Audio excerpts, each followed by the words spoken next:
tukimalawo lwaki tetugamba nti buli omu adde gy'abeera abeere n'amajege ne Buganda ebeere n'amajege nga bwe yali kubanga tukirabye tekijja kubeerawo ekyo kyetwagala tulina kuddayo nga bwe wagambye tulina kuddayo buli omu buli mbuzi edde ku nkondo yaayo ekintu kino ssebo Dr.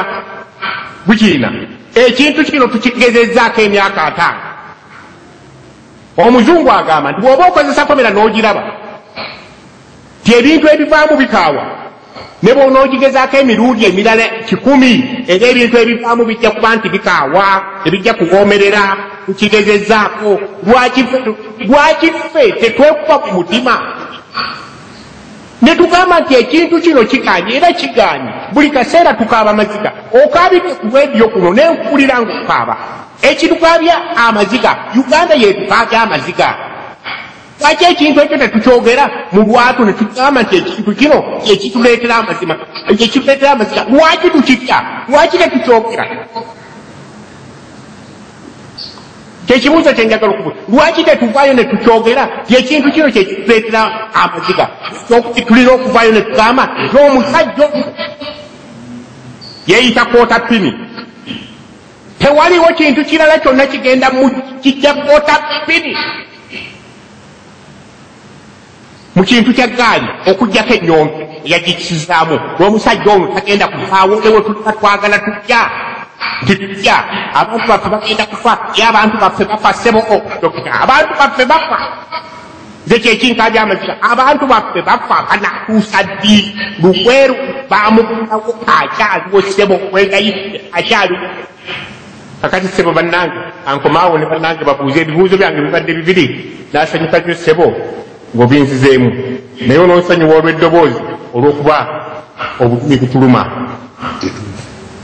mwebale nnyo mukulu w'enginiya mukulu Dr. Gukiina asobole okwanukula ebibuuzo byo naye nga n'omukubi omulala mbeera nga weetegeka ajja kuba kukwasa Dr. Gukiina abeera nga sobo Dr. yanukula ebibuuzo byayo omukulu yinginiya Kagwa nzikaanya naawe ku byoyogedde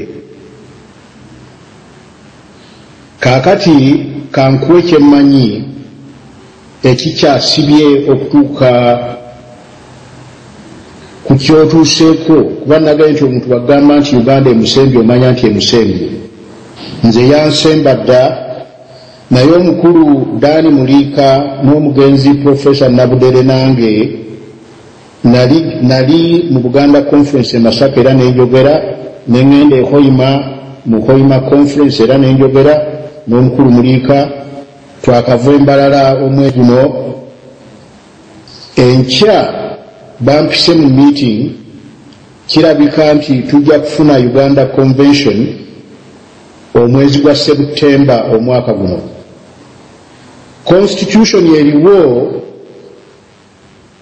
nze njitwala nti eri regime constitution naye nga constitution da regimes bwe zibeera bajja ne baleeta ebintu obijja mu constitution endala balage nti nabo batambulira ku constitution n'olwekyo mubaamu ekirungi kyoyinza okweyambisa kyendowooza nti elastic card ekintu ekyo kigamba nti obuyinza buli eri bannayuganda era ffe tubugaba mu September w'omwaka guno bannayuganda tugenda kutuula wamu tusalewo ensonga zonna zibeere ku mmeeza n'ensonga emu erina okubeera ku mmeeza yeeyo gye tutera okwogerako eya honorable Kyanjo ekibuuzo kye njagala okubuuza conference eyo batuwe kyekiyinza okukolebwa Uganda esobole okugenda mu maaso bwe kiba tekiriiwo buli omu akwate ekkubo lye naye ng'okwata ekkubo lyo nga bwe njogedde ku magye ge tulina ekyokugeza amagye ago galina okuteesebwako kaakati ekintu kino ekya conference kikulu nnyo omukulu Pulezidenti Museveni oba yatuula n'abantu 2 oba 3 oba 27 n'asalawo nti agenda kulwanyisa gavumenti y'Obote mu Luweero abantu baffe abayitirivu ne bafa, omusaayi gw'Abaganda ne gumuleeta mbuyinza. Kaakati tukitutte waggulu ddala, kuba yagamba nti tewaaliwo omwaganya gonna okwebuuza ku bannayuganda abalala oba olutalo lutandika oba terutandika. Ye yalutandika ku lulwe, naye ate nga teyalutandika ku nsonga ffe zitandisa lutalo, kuba olutalo yagala lutandika mu 66 bwe yagenda eri Katikkiro wa Nkole n'amugamba nti bw'enfuna obuyambi ntandikirawo okulwanyisa gavumenti y'Obote mu 66. Ate senga nkusomera omukulu Profesa Nadduli byayogerako bwe yali eruzira mu 79, omukulu President Museveni yagendanga mu maka ge buli kaseera ng'abuuza mukyala wa Dani Nabudere emmundu eziri eruzira, ekitegeeza nti ne mu 79 yali ayagala kumanya ki ekiri eruzira atandikiraawo. Kaakati ekikulu kiri bwe kiti nti convention eno egenda okutuula ng'etuddemu bannayuganda bonna, nkukakasa bajja kuba bannayuganda bonna b'oyinza okugamba nti omwo egundi. Obuyinza mu constitution gyayita constitution eya 95 egamba nti abantu ba Uganda bayinza okusalawo ku nsonga zonna era ne bagaba obuyinza. Kaakati negamba ekyobubbi nti okusalawo ku nsonga ezo bayita mu kkuba bululu, ate nga tumanyi kati obululu nti tewali democracy n'akatono, waliwo votes for the highest bidder, ekitegeeza nti foreigners actually be batulondera abakulembeze. Conference eyo nga bwenjogedde nti okulonda kuli totally useless. Bwe kubeera totally useless, ffe nga basitize ba Uganda tugenda kutuula tusalewo ne international community tugitegeeze nti bannayuganda kati basazeewo. Oyo yenna ayagala okulwanyisa bannayuganda, D-Day ya lunaku olwo Abaganda lwe basalawo, kuba kati bwe nsalawo nze naawe nja kubanga neeyisiza nga Museveni bwe yeeyisa. Ate nga environment eriwo kati ffe tukkiriza okutuula awamu ne twogera. Senga obadde mu nkiiko mu conventions zetubadde nazo e Masaka, nawuliddeko ku leediyo nga mwogera ku Dr. Besigye bye yayogedde Bungereza nti byebyo ebyayogerebwa e Masaka. Ate omwogezi n'ayogera bulungi nnyo n'agamba nti tetwagala Besigye abyogerere Bungereza oba abyogerere Mukono, Besigye abyogerere ewaabwe. Sebutemba w'omwezi guno tuli nkoko njeru ng'omukulu bw'agambye. Ebintu byonna bijja kwogerebwa wano mu Kampala ku ttaka lya Buganda nga buli omu alaba.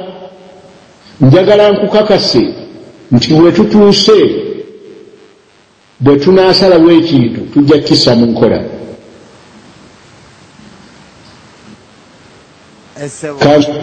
N'ekirala mpozi kankyongereko kino ekya kwota pinu kuba mbadde nkyogerako ebbanga lyonna. Museveni yagamba nti kwota pinu naye abamuyambako okugenda mu maaso nga bafuga ne bakiyita eky'olubalaato, kubanga kwota pinu Museveni atera okutegeeza kyayogera. Bw'agamba nti kwota pinu kitegeeza nti amagye ge gamuleeta mbuyinza era amagye gokka ge gayinza okumuggyamu. Ekyo Sebutemba w'omwaka guno bw'aba ayagala okitutegeeza ajja kitutegeeza, kuba naye tujja muyita ayogere. Naye nkukakasa nti bw'abanga ye position ye Uganda ejja kufuna enkyukakyuka eza Sinziggu kumpi nga yakukyogera. Kyekyo ssebo. Weebale nnyo Dr. Gukiina okuddamu naye naffe wano mu studio. Tulinawo ekibuuzo kyengenda okusooka okubuuza n'oluvannyuma era tuyingiza omukubi omulala. Conference ezo bulijjo tuwulira Museveni atigaana.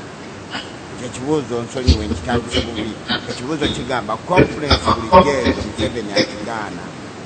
Olumu aziwamu abasirikale bw'amanya nti zirimu abantu abagenda okutereza obwongo bw'abantu.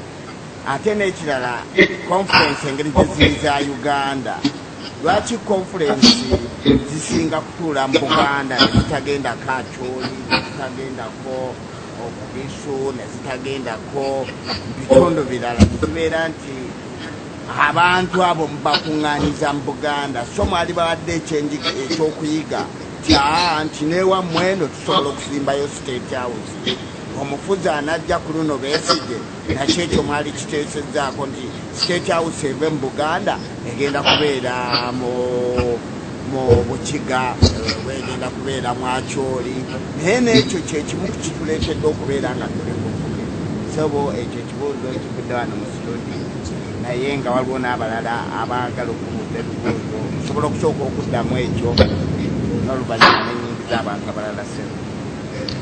Kaakati mukulu ekituufu kiri nti bannayuganda bwe tutuula awamu tujja kusalawo wa Uganda gyegenda. Mwogedde ku kigambo kya federo